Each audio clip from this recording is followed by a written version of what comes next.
आता एक याच्यामध्ये मुद्दा असा येतो की बऱ्याच मुलांना एखादी विशिष्ट क्षेत्राची आवड असते, उदाहरणार्थ खगोल क्षेत्राची, पण त्याच्यामध्ये कधी कधी संधी मिळत नाही किंवा तशा प्रकारच्या आणखीन वेगवेगळे प्रसंग तसे येत नाहीत. तर याबाबतीत तुम्ही मुलांना कसा संदेश द्याल एकंदर? आता आपण मी असं अज्युम करतो की आपल्या महाराष्ट्रातले वेगवेगळे विद्यार्थी हे बघत असतील तर पूर्वी अभियांत्रिकी आणि वैद्यकीय क्षेत्रामध्येच खूप जास्ती विद्यार्थी जायचे आणि अजूनही खूप विद्यार्थी त्याच क्षेत्रांकडे जातात. पण खगोलशास्त्र असं एक क्षेत्र आहे की जिकडे संधी प्रचंड आहेत. मी म्हटलं की नवीन दुर्बिणीवर सहभाग घेतो आहे आणि त्यावर काम करायला नवीन शास्त्रज्ञांची गरज आहे. पण तरी अजूनही आपल्याला पुरेशा प्रमाणात हुशार विद्यार्थी या क्षेत्राकडे वळलेले दिसत नाहीत, कारण सगळ्यांचा ओढा हा अभियांत्रिकीकडे असतो.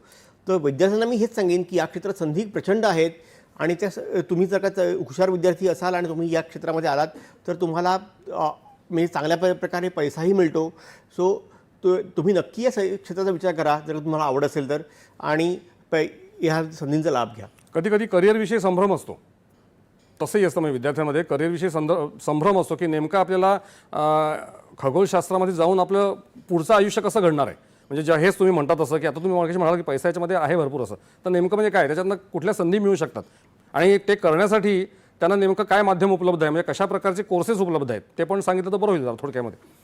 खगोलशास्त्राचा जर का तुम्हाला अभ्यास करायचा असेल तर तुम्हाला मुळात भौतिकशास्त्राचा पाया चांगला असला पाहिजे, मी आधीच म्हटलं होतं. त्यामुळे टिपिकली खगोलशास्त्रातले मॅक्सिमम खगोलशास्त्रज्ञ असतात ते त्यांनी बॅचलर आणि मास्टर हे भौतिकशास्त्रामध्ये केलेलं असतं, फिजिक्समध्ये केलेलं असतं आणि मग त्यांनी PhDसाठी खगोलशास्त्राचा विषय घेतलेला असतो. सो तो मार्ग जो आहे तो सगळ्यात चांगला मार्ग आहे. असं नाही की अभियांत्रिकीमधून खगोलशास्त्रज्ञ होता येत नाही, पण तशा केसेस कमी आहेत. आणि ते मी म्हटलं तसं की सरकारने आता वेगवेगळ्या संस्थांमध्ये जी संशोधकांची पदं निर्माण केलेली आहेत त्या संशोधकांना पगार चांगला आहे. असं नाही की फक्त अभियांत्रिकी केलेल्या विद्यार्थ्यांना चांगले पगार मिळतात. त्यामुळे जर का तुम्ही खरोखर चांगली कामगिरी केली आणि चांगलं संशोधन करत असाल तर तुम्हाला या संशोधकाच्या पदावर नक्कीच नेमणूक मिळू शकते. अगदी अगदी. ह्या बाबतीत आपण म्हणू शकतो संत एकनाथ महाराजांचं, आपले संत होऊन गेले संत एकनाथ महाराज, त्यांचं एक सुंदर ओवी आहे या बाबतीमधली की एकनाथी भाग्य तेची खरे जाणून घेता अंतरंग. स्वतःच्या मनातलं जे अंतरंग आहे, स्वतःच्या मनातली जी अंतर्मनातली भावना आहे ती जर व्यवस्थित जाणून घेतली, आपल्याला काय करायचं आहे, आपली जिज्ञासा, आपली शोधाची तळमळ ही जर जाणून घेतली तर तेच खरं भाग्य आहे.